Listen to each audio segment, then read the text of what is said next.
Sabrina a 22 ans, elle est étudiante en sociologie et elle vient de Gévézé près de Rennes. Elle se trouve actuellement dans une loge totalement isolée de notre studio et ne sait absolument pas qui a une vérité à lui révéler. Alors, qui a une vérité ce soir à dire à Sabrina? Eh bien, sa sœur, qui s'appelle Auréline, mesdames et messieurs.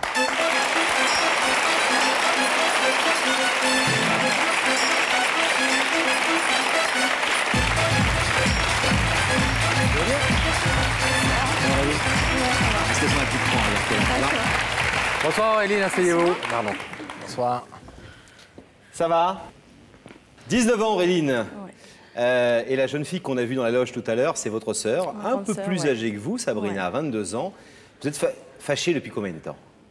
Depuis pratiquement 1 an et demi. 1 an et demi. Ouais. Et alors, ce qui est incroyable, c'est que le plus bel événement de la vie d'une femme, la naissance de votre bébé, c'est justement ce qui vous a fâché. Oui. C'est ça? Oui, ce qui nous a la naissance séparés. de la petite Lyséa. Lyséa, ouais. Lyséa qui a 11 mois aujourd'hui et que vous avez eu à 17 ans, c'est ça? 18 ans. 18 ans. 18 ans. Enceinte à 17 ans. Voilà. D'accord. Donc... Et ça a été le drame dans la famille. Mais quand tout le monde s'est réconcilié, votre sœur a continué de vous faire la guerre et de ne plus vouloir vous parler à cause de cette grossesse et à cause de cette naissance qu'elle refuse quelque part. Hein. Elle estime que vous êtes trop jeune. Ouais. Alors que vous étiez très complices auparavant, vous entendiez très bien. Comme des amis. Des sœurs quasi fusionnelles. Ouais. C'est ce qu'on va découvrir dans le sujet qui raconte votre histoire à toutes les deux, Auréline et Sabrina. Regardez. Auréline a trouvé l'amour à 17 ans. Un amour tellement fort qu'elle ne préfère pas perdre de temps. Après quelques mois, elle veut faire un enfant. Il n'y a pas du tout d'âge pour réussir sa vie de famille. On peut très bien la faire à 18, à 19, comme plus tard. C'est mon choix de vie. Auréline ne préfère pas parler de sa grossesse à sa famille, redoutant l'incompréhension de ses parents et de sa sœur. Mais un jour, une lettre du laboratoire d'analyse ne tombe pas entre les bonnes mains. C'est ma mère qui a ouvert la lettre et elle a vu que j'étais enceinte, quoi. Ça a tout changé. Drame dans la famille. Les parents d'Auréline n'acceptent pas son choix. Après des heures de discussion, ils finissent par se mettre de son côté. Ce n'est pas le cas de sa sœur Sabrina. Quand ma sœur l'a appris, ça lui a fait un choc. Elle m'a reproché que j'étais trop jeune, que j'avais pas fait mes études avant, que j'avais pas une bonne situation pour avoir un enfant. Je pense qu'elle a eu peur que je rate ma vie. Sabrina ne veut plus parler à Auréline. Les deux sœurs, jusque-là si complices, ne se comprennent plus. On était comme des copines. On s'échangeait les affaires, on rigolait. C'est la seule sœur que j'ai.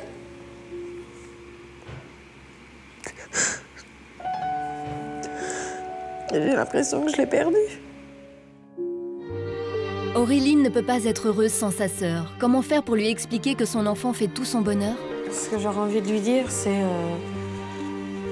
qu'on recommence comme avant, en partageant la vie de ma fille aussi. Qu'elle considère ma fille comme sa nièce, pas comme une étrangère. Sabrina pardonnera-t-elle à sa sœur? On le voit, vous avez pris cette décision. Vous ne saviez pas à l'époque que ça allait créer autant de remous dans votre famille, de garder cet enfant et d'être enceinte. Hein. Ouais. Comment est-ce qu'on prend la décision d'accepter un enfant, de garder un enfant quand on est si jeune? Vous étiez à ce point déjà maman dans votre tête et déjà à ce point mûre? Depuis là, j'ai 13-14 ans, je me sentais déjà prête d'avoir un enfant parce que je faisais beaucoup de babysitting et je voulais avoir un enfant à tout prix très jeune. Alors on a vu que vous ne l'avez pas vraiment annoncé, c'est en tombant sur une lettre par hasard que votre famille a appris cette nouvelle pourtant capitale, essentielle. Est-ce que vous ne pensez pas que c'est aussi la méthode, ou plutôt le manque de méthode, le fait de ne pas parler franchement, qui a froissé vos parents et puis surtout votre sœur? Moi, j'avais pas beaucoup de dialogue avec ma famille, donc j'ai préféré rien dire. Et oui, c'est le jour où ils ont reçu la lettre que là, ça a tout changé. Et alors, comment ça s'est envenimé lentement? On voit qu'elle a... En clair, ce qu'elle dit, c'est que vous êtes irresponsable, hein, pour le dire un peu vite. Oui. Mais vous l'a dit aussi franchement? Oui. Ah oui, elle a dit que je ne me rendais pas compte d'avoir un enfant maintenant. J'étais trop jeune, j'étais encore dans mes études, j'étais encore chez papa-maman. J'avais rien, quoi. Je partais de rien et je voulais avoir gros. Mais qu'elle ait désapprouvé ce choix en tant que grande sœur, ça peut se comprendre, qu'elle ait jugé que vous mettiez en danger, que ce n'était pas raisonnable, etc. Mais comment vous expliquez que, alors même que vos parents sont revenus vers vous et aujourd'hui acceptent cette situation et sont même très heureux de cette petite fille, que Sabrina, elle, reste braquée à ce point-là? Bah, c'est ça. Comment vous expliquez ça? Bah, je ne sais même pas. Je comprends même pas pourquoi elle est comme ça envers ma fille. C'est ça, c'est... Comment elle est avec votre fille? Froide. Elle ose même pas la regarder, même pas lui faire un bisou, même pas la prendre dans ses bras. C'est ça qui me fait mal, de la voir. Je la vois très rarement et à chaque fois c'est pareil. Mais ça veut dire que quand, par exemple, vous faites des repas de famille, vous dites je la vois très peu, comment ça se passe pendant les repas de famille ou les fêtes ou les... Bah, généralement c'est le week-end et elle part sur Quimper voir ses amis. Donc on se voit rarement. Donc elle vous évite, elle vous fuit. Ouais. Elle cherche à limiter au maximum les circonstances où vous vous croisez. Et quand c'est le cas, vous ne vous adressez pas à la parole et elle ne calcule même pas votre fille. Oui, un bonjour, au revoir. Et puis. Qu'est-ce que vous êtes venu lui dire à votre sœur ce soir? Qu'on reprenne une relation comme on avait avant, comme des amis. On s'échangeait vraiment, on se disait tout, on s'échangeait tout et tout ça. Et là, lui dire que je voudrais qu'elle accepte ma fille comme sa nièce, pas comme une étrangère. Et si jamais elle ne veut pas, malgré tout, vous pardonner, ou en tout cas renouer le contact? Ben, je laisserai le temps. Je lui laisserai le temps, mais c'est vrai que là, ça fait quand même plus d'1 an, donc j'espère que ce soir, elle va accepter. C'est ce qu'on espère aussi. J'espère. On va donc aller accueillir Sabrina, vous avez vu qu'elle est dans la loge. On va l'accueillir sur ce plateau et on espère que votre démarche portera ses fruits. À tout de suite. Tout à l'heure,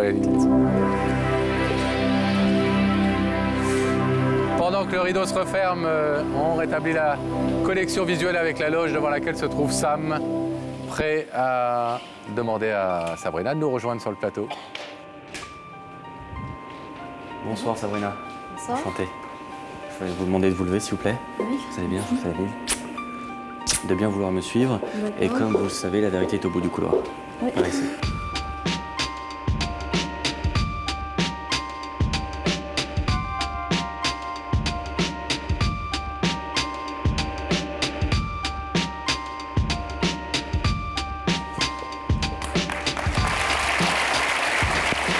Bonjour Sabrina, ça va bien? Bonsoir Sabrina, asseyez-vous. Bonsoir. Ça va bien? Ça va? L'attente dans la loge n'a pas été trop longue? Non, pas ça va. Heureuse de voir le visage de Sam derrière la porte à un moment donné qui vous libère? Oui, voilà. Bon. Vous connaissez cette émission? Oui, je connais bien. Vous la regardez de temps en temps? Oui. D'accord. Petite idée de la personne qui vous invite ce soir? Pas du tout. Depuis que vous avez reçu notre invitation? Non, pas du Aucune idée? tout. Je pensais éventuellement à une personne, mais normalement, c'est pas elle. Bon. Ouais. D'accord. Un homme, une femme? Je pensais à une femme, mais c'est pas elle. Normalement, c'est pas elle. Bon. Ouais. Bon, est-ce qu'on découvre si c'est quelqu'un d'autre? Oui. Ou elle, anormalement? Vous voulez regarder en tout cas dans les écrans qui est venu vous parler? Oui, bah oui, on est venu pour ça. Les écrans vont s'ouvrir sur l'autre côté du plateau.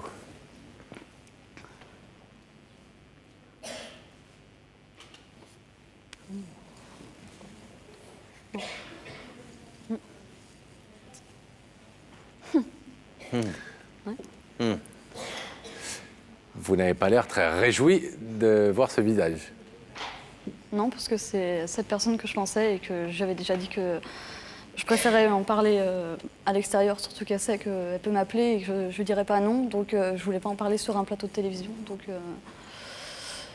Et c'est néanmoins elle qui vous fait venir. ouais, bah ouais. Vous savez que vous n'êtes absolument pas obligé, Sabrina, d'écouter Auréline, votre sœur. Ouais.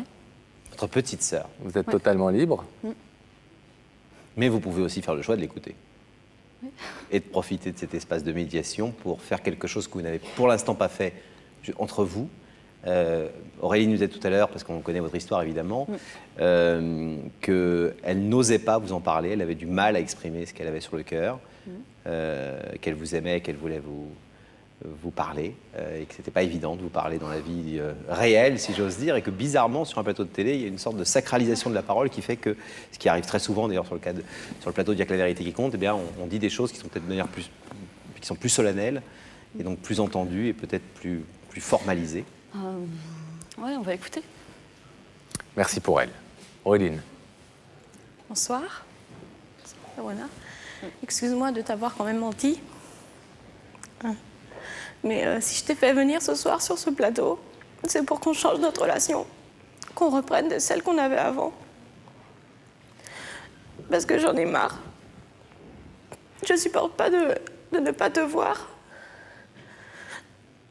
Mais aussi parce que je voudrais que tu profites de voir Lyséa grandir.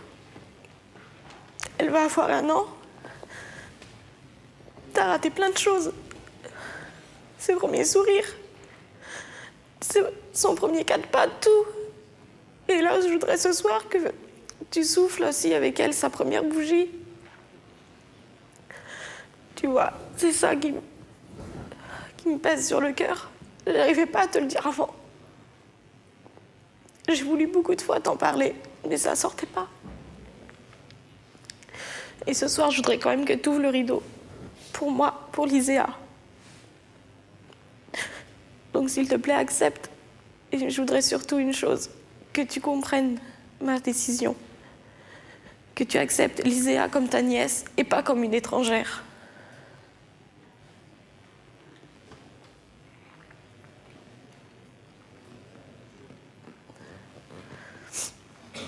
Quand vous dites, pardon, je prends la parole avant que Sabrina ne réagisse, mais quand vous dites, vous demandez à Sabrina d'accepter votre décision, peut-être faut-il lui expliquer un peu plus ce qui a fait que vous avez fait ce choix de garder cet enfant alors que vous étiez encore toute jeune? Parce que moi, je me sentais prête, qu'avec Johnny aussi, c'est pareil. Lui se sentait prêt d'être père à son âge. Et qu'en ayant un enfant, ça pouvait nous renforcer tous les deux, renforcer notre amour. Donc voilà. Je sais très bien que je suis là et que je suis prête à t'entendre et à essayer de te comprendre. Je demande que ça, te comprendre. La seule fois où tu as voulu me parler, t'as rien su me dire. Je t'ai posé 3 questions, à aucune tu m'as répondu. Donc à partir de là, moi je me suis dit que le jour où tu pourras m'expliquer, tu m'expliqueras. Et par rapport à Lyséa, tu sais très bien que ça viendra. Ça va peut-être me falloir un petit peu de temps. À la limite, si tu m'aides à comprendre, ça ira peut-être plus vite. Mais Quel est le souci en réalité, Sabrina? Parce que bizarrement, quand sa sœur ou quand son frère a un bébé, on est plutôt contente pour elle ou pour lui. Qu'est-ce qui fait que ce bébé a jeté une sorte d'ombre dans votre relation qui était pourtant géniale avant? Vous étiez vraiment 2 sœurs apparemment extrêmement proches et amies. Qu'est-ce qui fait que ce simple bébé, cette décision de votre sœur, que on peut comprendre que vous n'ayez pas envie de ça pour elle si jeune, et c'est un réflexe de grande sœur ou presque de mère, j'allais dire, de dire à sa fille tu fais une connerie, je pense que tu es trop jeune pour avoir un enfant, mais elle a cet enfant, c'est son choix d'adulte. Qu'est-ce qui fait qu'aujourd'hui c'est une telle ombre entre vous deux? Le fait de ne pas m'avoir mise au courant, de l'avoir vraiment appris par ma mère au dernier moment, et que je pense qu'elle sait très bien comment je suis, et que le fait même de m'en avoir parlé à moi, j'aurais peut-être plus accepté déjà sa décision. Et elle savait très bien que j'aurais pas été répétée à ma mère. Donc là-dessus, c'est vrai que j'ai pas du tout compris pourquoi moi. Il y a eu une trahison. Trahison de la confiance qui existait entre vous, de votre point de vue. Ouais, je me suis demandé du coup qui j'étais par rapport à elle. Auréline, qu'est-ce que vous avez à répondre là-dessus? Mais je me sentais pas encore prête de te l'avouer, tu vois. Je voulais vous le dire à vous tous, mais c'est maman qui a ouvert mon courrier. C'est maman qui vous l'a dit. Moi, du coup, j'ai rien pu faire. Je voulais pas vous le dire tout de suite parce que de toute façon, cet enfant, je voulais le garder. Mais le jour où je vous l'aurais dit, ça aurait été certainement pas par courrier. On aurait été autour d'une table à la maison chez maman. Et là, je vous l'aurais dit. Mais de toute façon, qu'importe votre décision, je l'aurais quand même gardé. Est-ce que vous avez le sentiment aujourd'hui qu'Auréline est une bonne maman, qu'elle s'occupe bien de cette petite Lyséa? Oui, là-dessus, oui, on sait très bien qu'elle s'en occupe très bien, que voilà, elle est assez mûre pour ça. On sait très bien que, mais Ouais, c'est le fait vraiment de me l'avoir caché et que... Enfin, j'ai du mal à comprendre qu'au bout de 3 mois avec une personne, on puisse avoir un enfant. Enfin, pour moi, on ne connaît pas la personne. Donc, je me suis dit, pour moi, je me suis demandé où elle allait, et sans finir d'études, sans... Il y a quelque chose de cassé? Ouais, je pense. Vous en êtes peiné ou pas? Ouais. Qu'il y a quelque chose de cassé? Ouais. Et vous ne pensez pas que ça peut être réparable en partie un peu ce soir, avec un premier pas qu'elle fait, elle, très clair ce soir, avec ses larmes dans ses yeux, et elle laisse parler son cœur, et elle espère que le vôtre s'ouvre un petit peu? Mais c'est ma sœur, ça reste ma sœur, ça changera pas. C'est votre sœur, mais c'est un peu une étrangère en ce moment, cette sœur. Ouais. Auréline, est-ce que... Il y a autre chose encore derrière que j'apprends et je préférerais que ça vienne de sa part et je me dis non, ça continue. C'est quoi? Auréline, vous savez de quoi elle parle? Bah, je ne vois pas. Un indice peut-être pour qu'elle comprenne de quoi vous voulez parler Non mais sans nous en dire plus, mais juste lui dire... Bah, t'as été un samedi après-midi avec Quentin dans un magasin. Voilà. Le mariage. C'est qui Quentin? C'est mon petit frère, enfin mon petit frère. D'accord. Il fallait pas qu'elle aille dans un magasin samedi après-midi? Ah non, c'est pas ça, c'est pas le problème, c'est que du coup, on sait qu'elle va se marier et qu'on la prend encore par un autre intermédiaire. Enfin, bah, visiblement, elle a du mal à vous annoncer des trucs aussi simples que je vais me marier, je suis fiancée, j'aime un garçon et puis je vais avoir un bébé. Hein. Bah, la situation du moment ne favorise pas forcément les confidences. Si vous parlez peu ou pas du tout, il est normal qu'elle ne vous ait peut-être pas annoncé en premier son intention de se marier. Mais c'est dommage. Bah oui, c'est pour Il ça. faut peut-être justement prendre les choses dans l'autre sens pour que vous recommenciez à vous parler. Auréline, est-ce que vous voulez dire un dernier mot avant qu'on demande à Sabrina sa décision? Et notamment, sur quoi elle devra prendre cette décision pour ouvrir le rideau? Qu'est-ce que vous lui demandez concrètement? Qu'elle accepte ma fille. Et vous vous engagez à plus lui mentir? Je m'engage à plus lui mentir. Ah mais je vais pas faire... Je suis pas votre père non plus, mais... Non, mais peut-être que ça commence aussi par... Si elle fait un pas vers vous, c'est vrai qu'elle dit très justement, à chaque fois, elle me ment, elle me dit pas la vérité. À un moment donné, c'est quoi cette relation qu'elle veut de confiance quand elle n'a pas le minimum de confiance pour me dire des choses qui sont essentielles pour elle, quoi? Vous comprenez ça? Bon, on va le voir. Alors, Pascal. Sabrina, puisque vous êtes une fidèle téléspectatrice, vous savez comment ça se passe? Oui. Il y a une décision à prendre. Debout, face à ce rideau, je vous demande de vous lever ici, s'il vous plaît. Auréline est de l'autre côté de ce rideau pour vous demander de restaurer une relation de sœur entre vous et que vous acceptiez notamment cette petite fille, cette petite nièce, Lyséa, que vous la voyez davantage, que vous soyez là le jour de son anniversaire dans quelques jours. Et puis peut-être que vous repartiez un peu à zéro avec cette petite sœur. Vous pouvez laisser ce rideau fermé parce qu'il est en ce moment entre vous dans la vie. Vous pouvez aussi décider de l'ouvrir, de faire un pas, puisque votre sœur en a fait un. Qu'est-ce que vous décidez? Oui, on va l'ouvrir. Ouais. Bah oui, c'est ma sœur.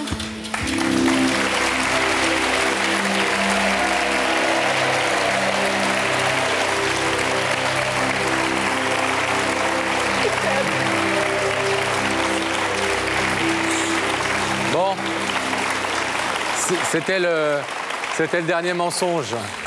On restaure la confiance? Voilà, bisous. Que cette ouverture de rideau serve à quelque chose. Allez, à bientôt. Et puis des bisous à la petite Lyséa.